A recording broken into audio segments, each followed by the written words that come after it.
Hi, Taegan. How are you? Hi, I'm good. How are you? Doing great. So we talked during the initial release of Oh, okay, I Imaginary, recognize the name. I did.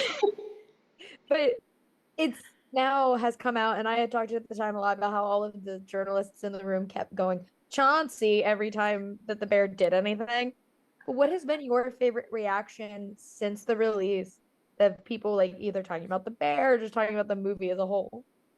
I think for me, I it was, everyone was kind of talking about the practical effects of it, and I think everyone, my family included, were just kind of amazed at how well done that was, and seeing all of that, and I was like, no, that wasn't CGI. That was right in front of me, or showing my family photos that I have of like with the bear beast on set. Everyone's like, that was real. Uh, Yeah. I also love, I talked before about the how the set reminded me a lot of Labyrinth when they get into the imaginary world Oh yeah. and like the stairs and stuff. But how much of that was actually like practical? Because it is, upside down stairs, but it is still a set that you guys have to run through and open doors and things like that. Majority of that was also real. I think that yeah, the set was really cool because I'm trying to think of like how to explain it. But like there was like doors on the ceiling, and then there was this one like hallway in that was like just like a circle, and like the walls kind of tilted up and everything. It was super cool, but majority of that was also there. And I think the only green screen thing they had was when they kind of show like the infinite, and like they zoom out and it just ongoing and ongoing. That was the only thing that was green screened in it. I would have so much fun on that set. Oh, I But did. I'd be filming everything. There was doors on the ground, and yeah. I also love, you play this character who is she's at the age where it's like okay to be bratty and like want things for yourself because I feel like a Mhm. lot of times we give especially girls that age a hard time. It's like, well, Yeah. you should know better. You should be better about this. And it's like, no, she's been through a lot. She's well within her right to be kind of Mhm. angsty. Yeah. When you're playing that and trying to find the balance between, being the teenager everyone expects to act this way in a horror movie while still making her a real teenager who has real problems, how do you find that groove between the two? I think for me, when I was kind of figuring out Taylor, it was just really important finding those dynamics. So with Alice, her they have that kind of complicated relationship with their biological mother, and kind of understanding how much that affects Taylor in her life, and then also how this new role that she's kind of taken on of protecting Alice and kind of being that maternal figure in Alice's life. So kind of understanding that and how much that affects her, and it kind of brings out this, she's like, I'm so independent and I can take care of myself, but I also do have to take care of her. And there is that little innocence of her, of she is still young, but she's having to take on all of this other stuff. Yeah, and I think it works so well, but I do have to ask just because I think it's so funny. Because I said this to Tom and he loved it, but I think Jessica is the breadwinner of that family. And then her husband's just like, this is my hobby. I'm going to play I'm music. just gonna go play in a band and ditch my kids while they go through this crazy thing. Yeah, I just think it's very funny that I was like, I don't think he makes money as a musician. But what music do you think he and his band tour playing? Oh, I don't even know. um, I feel like they would have they would have like rock music. Like I feel like they would have. I'm trying to think of what their band name was. They had this band name. It has something to do with like you can kind of see it, and like on DeWanda shirts, and Piper had a pin and so did I.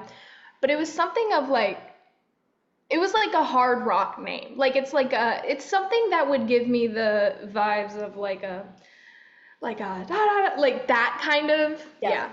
That's what I'm guessing. I have So no we're idea. gonna go with a Metallica cover band. Yeah, we'll go So with that. We'll go. they're actually only they're a cover band, so it's even worse. we'll go with that. Just they're covering songs. But Exactly. I also love, with a lot of these movies, we're thrown into a family. and we have to understand where that family comes from. And for the some parts of this movie, that is true because you have to understand these sisters and their relationship to their father. But what I really liked too is that you have a character like Jessica, who these girls, it's new for them. So Mhm. as much as we have to understand that family, we don't have to understand their relationship with Jessica. Does that make it easier for you as an actor? Because you don't necessarily have to form a bond as much as you would if it was like your mom? Or is it just as hard because you still have to have that, like, they have a history there kind of relationship? I think I wouldn't say either is more difficult because I know with Tom we're supposed or um, we're supposed to have this good relationship and we're having a good bond and that was easy to form. That was kind of an instant we got along super well. And with Dewanda and I, we got along super well as too. And you know, like we have that like kind of back and forth bond in the movie. But I think for us, it was, yeah, it was kind of an instant connection for all of us offset and we all got along really well.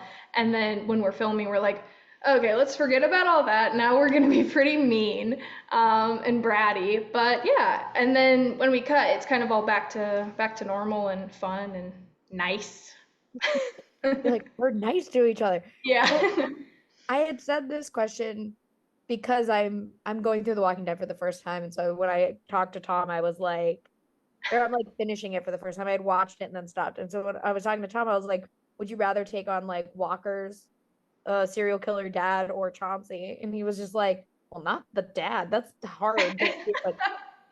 But when you are dealing with something like Chauncey, and it's like the physical manifestation of Chauncey, is there some other like creature from horror movies or thing that you're like, I would actually rather probably deal with this person versus Chauncey Bear? I ooh, I don't know. I mean, I feel like we defeated Chauncey once. I could do it again. Like, I did it once. I can figure it out. You're like, Chauncey, We'll you're do it you. again. Round two. I was just gonna say, I was like, if there was a sequel, which I do think would be very fun because I think this movie is outrageous, what would the imaginary creature in that one be? Because Chauncey Bear, he's done. We've Mhm. completed CB. Yeah. I feel like if there was another one, ooh, what kind of animal would it be? I feel like it could be, I don't know, maybe if there was another one, it was like the imaginary friend is like a human. So that's even more kind of luring us in. Like maybe Alice is like, okay, I'm done with being friends with stuffed animals. Let me actually make a real friend. And then she gets tricked again and we have to do this all over again. Like, I like in your scenario that Alice yet again is yeah, she can deal with it again. I'm not going firsthand into that. Taylor's gone. She's like, I'm out. I'll Yeah. come back to college and sometime Yeah. if I'm not there. Taylor's out. I love it so much.